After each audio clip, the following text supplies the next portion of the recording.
خدای تعالی فرمودند که از همه شخص نیکبخت آن است که خدمت به پدر و مادر میکند و دعای نیک پدر و مادر را میگیرد.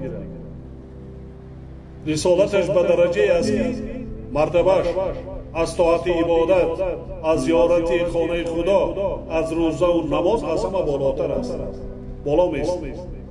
روزه و نماز کنی، طاعت عبادت کنی، خانه خدا زیارت کنی، لیکن پدر و مادر خودت مهربانی نکنی، دعای نیک نگیری، همه این چی هیچ است.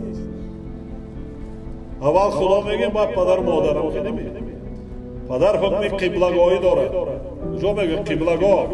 یعنی پدر و مادر نمیشود، ما نبودیم، ما شما نبودیم. نیچ. برای همین هم فراموش کرده ما در کار نیست. نسل جوان امروزه باید پیش از همه شکرانه آن کنه که ما پدر و مادر به دنیا هست کرده است و از همه برای انسان قیمتترین و عزیزترین این پدر و مادر است.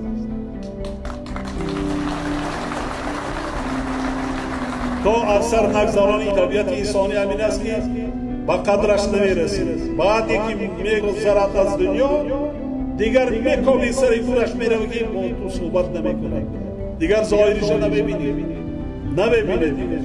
افسوس میخوری که دیگر پشیمانی میکنی که دیگر سود نداره.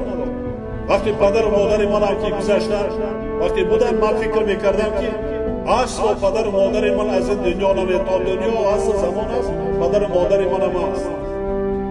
لیکن بعضا لحظه میرو نوازش پدر و مادر میگیرد که نیست، میروی جاش خالی. آن نوازش از سخنهای نیک و آن سخنهای بی نهایت نسبت به فرزند دیگر پدر و مادر یگان کس است و هیچ پدر و مادر بدبختی فرزند را نمی‌خواهد. در ما بسیار آنانهای رسم های نیک داریم. این چیز را باید هیچ گاه فراموش نکنیم. یکی از آنانهای مردمی ما عزت احترامی کلانساز، پدر و مادر، یار و برادران، دولت داری هم نمید.